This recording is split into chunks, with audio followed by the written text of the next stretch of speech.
We are reading the book Turn Back, the mystery novel, and it's chapter 27, The Garage. Michael slips the parking attendant a 50 spot. The fellow points him in the direction of Simon's auto.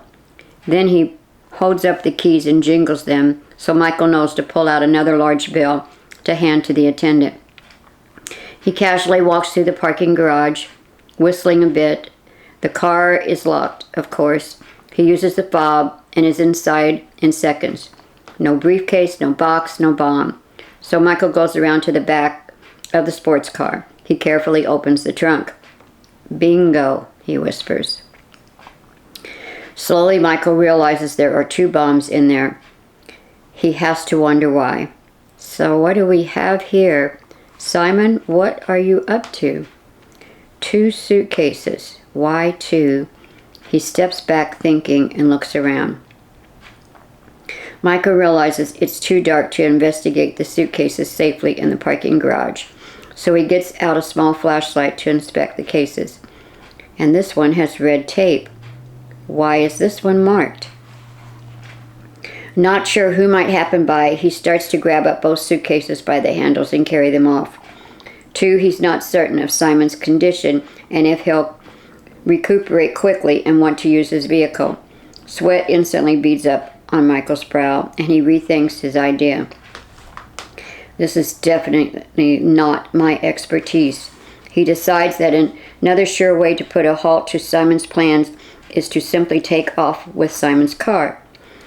Don't think you'd be very willing to call in a theft report. Not with these in the trunk. So, not for your car either. Okay. Michael carefully replaces foam pads around the suitcases and closes the trunk. He casually walks over to the driver's door and gets in like it's his vehicle. Remembering that he has 2 bombs in the trunk, he drives with great caution out of the parking garage. A passing car nearly sideswipes him and lays on the horn. Michael cusses and slams on the brake and cringes as he makes a hand gesture to the other driver. Yeah, I gotta unload these cases ASAP. Chapter 28, The Gift. Michael enters an upscale department store. Browsing isn't his style. Usually he will go in with one item in mind, go straight to that department, and this day is no different. He goes to the pajama section. Michael sees what he is after and purchases an expensive set of matching bathrobes. Perfect. Next, he is off to the gift wrap counter. Michael has one other purchase in mind. He has the exact dimensions of a large gift box. He gets impatient when it takes the clerk longer than it should to wrap it to his specifications. Like this? You want it like this, sir? The young sales clerk isn't getting his drift. Michael had been flipping through an advertisement catalog. He turns around and sees that she has encased the empty box with wrapping paper and ribbon. He laughs disdainfully. And just where am I supposed to put those bathrobes? On the top of it, you idiot? I'm so sorry. I wondered why you didn't give me anything to put inside this box. The girl still doesn't get it. Okay, I'm going to try this one more time. He breathes in deeply. If you cannot manage to get it right, then I want to speak with your supervisor, and maybe she'll understand plain English. Yeah, I really don't understand. Precisely. The little gal's near to tears. Could you explain it one more time to me, please, sir? I wish you would allow me to explain. He takes a deep breath. Take this lid, wrap it separately. Take the bottom section of this box and wrap it separately. I will put the robes inside later, and then I will place the lid on top the box. And then I will put the ribbon and bow around the whole frickin' thing. Do you think you've got it now? A light bulb goes off and she gets to work. Yes, sir, I understand. I've got it. Soon that large empty box is done and beautifully wrapped, but with a bow attached on the top. Michael accepts the box the way that it is and is out the door in a hurry. He heads to the department store parking garage and opens his trunk. Very gingerly, Michael places one suitcase bomb inside the large gift box. Out of a sack, he pulls out a gold-embossed decorative package of wrapping paper. He tears open the package and proceeds to unfold the fancy tissue paper. A person passes by on her way to her car, parked 3 spaces over. But she's nosy, and she walks up a little closer over by Michael. Michael's posture stiffens. Ooh, she's gonna love that. It's so soft, too. It looks that way. Soft and lovely color. Yes, I'm counting on that. He forces a smile and winks at her. The woman giggles and goes on her way. Their interaction would greatly upset him, except he knows not one trace of that robe would ever be found to connect him to it. He finishes his little chores, satisfied with the results. Pretty as can be. Yeah, I am sure counting on her loving it so much that she can't wait to open this box. Michael closes the trunk and heads out of the department store parking garage. Okay, Simon, if I am able to think the way you would think, the one with the red tape has an immediate hair trigger when opened. He thinks again, but wouldn't that be just like you, to go and do the exact opposite? Ha!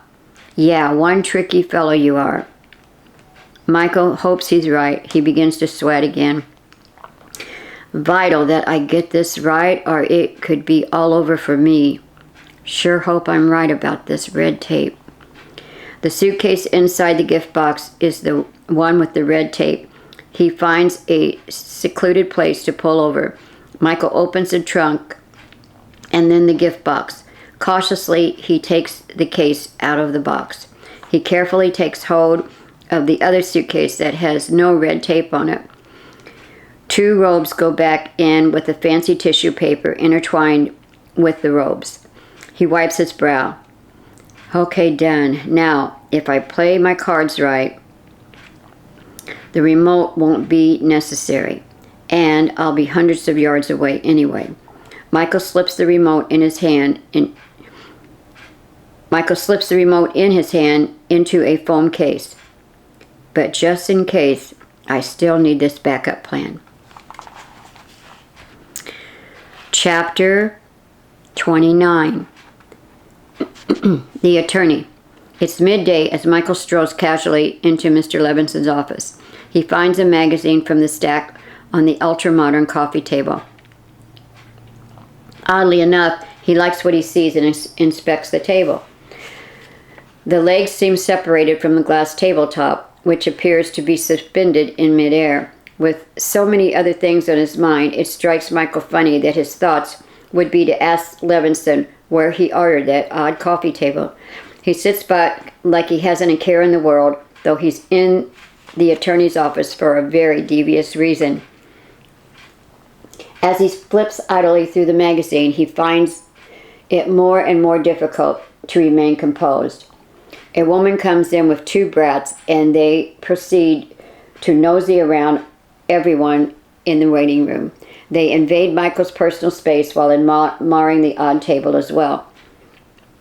The woman who brought them is oblivious to their behavior, and they're misbehaving. One begins to kick at the suitcase Michael has placed next to him on the floor.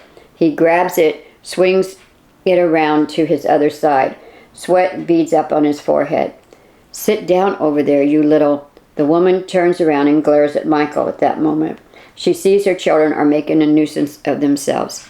Did I not say that you'll not get to go to the movies if you don't behave while we're here? The children sit in a corner opposite where Michael is sitting. He sighs, so thankful nothing was disturbed within the suitcase. The secretary finally calls his name, and he stands with suitcase in hand. He's again thankful he's not asked any questions about it, and mostly because it looks like a very large briefcase. She shows him to the right door to enter down the hall. Levinson is moving out from behind his desk, and she introduces the 2 men. The two know each other's names but have never had any occasion to meet in person before this day.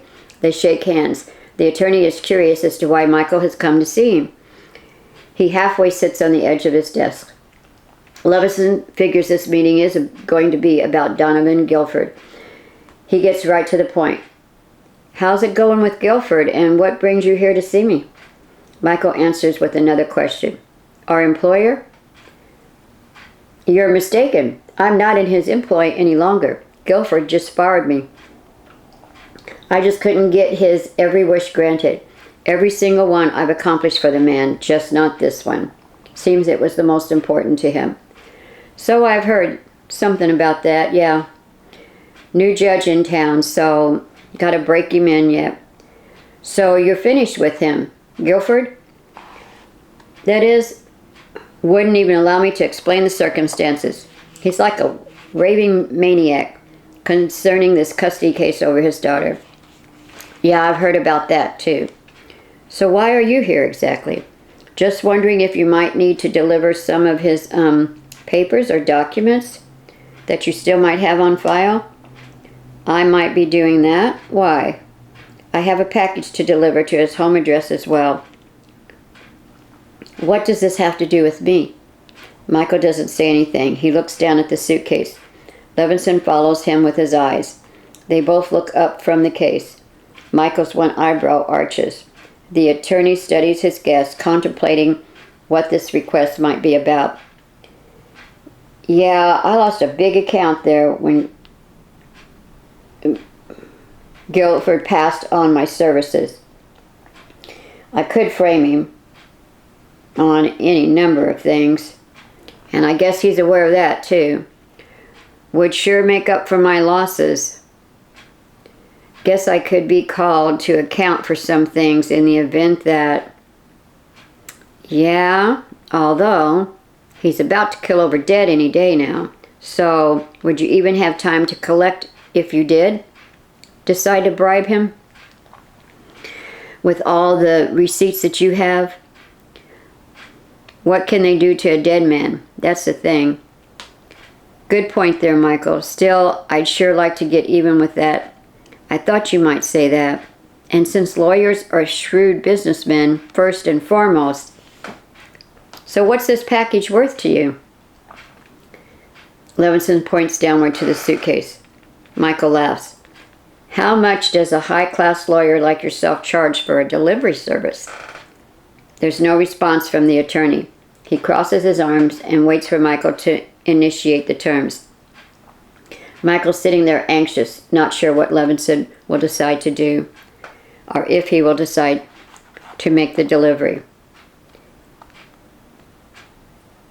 Don't care to know what's in this briefcase? Nope. The lawyer holds out his hands and turns them over, showing Michael he intends to remain clean. He's relieved that it's almost too easy. Got a big job to finish for him, but I may never collect on that one either. Once it's done, the boss could take off on a long trip with his daughter and leave me high and dry. Could take a leap and throw out all... I could take a leap here and throw out a calculated guess, because what does it matter to me? I'm not his lawyer any longer. So you need a package delivered. I need to drop off a briefcase of his records for his safekeeping. Simple enough to accomplish, I think. 2 transactions at once.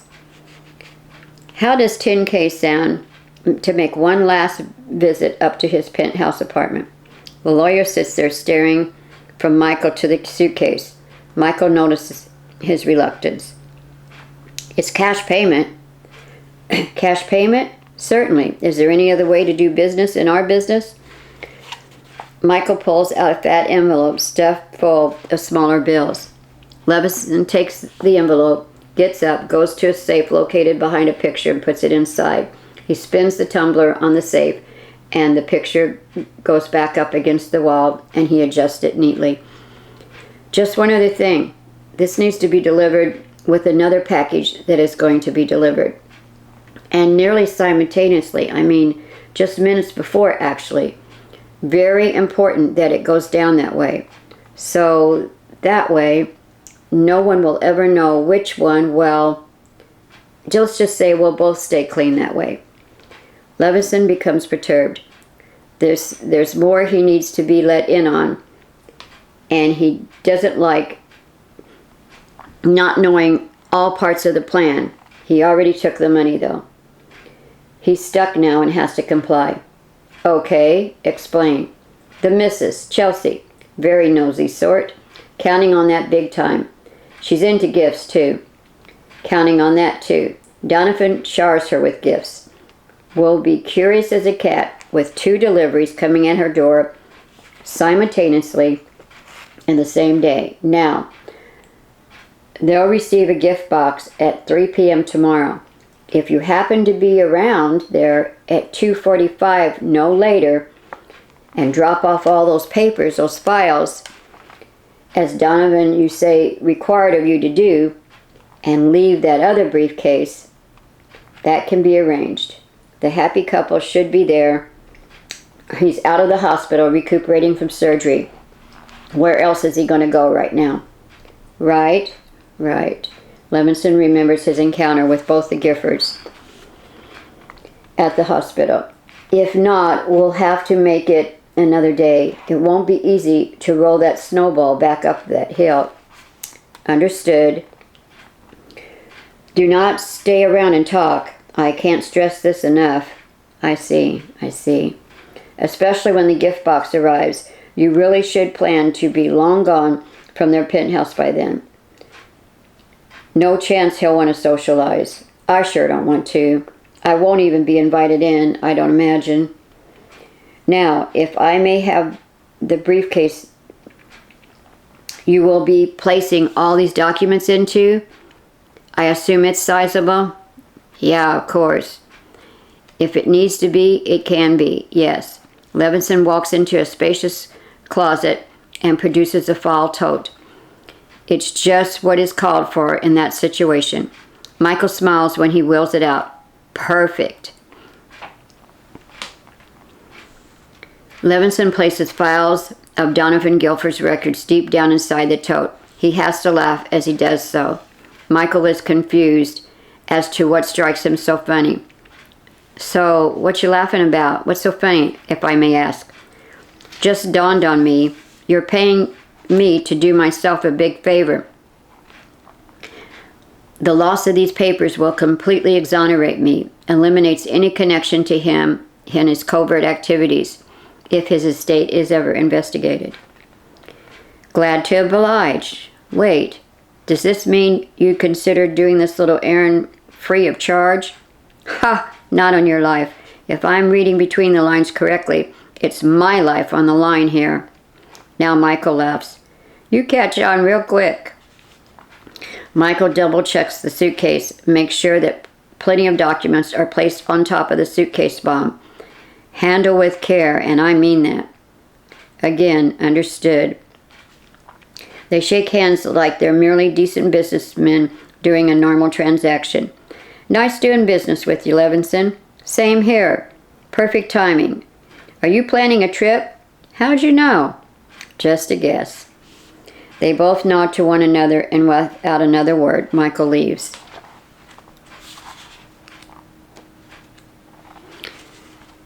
We'll stop here and we'll continue with chapter 30, the title of that chapter, The Truth, in our next audio reading of Turn Back.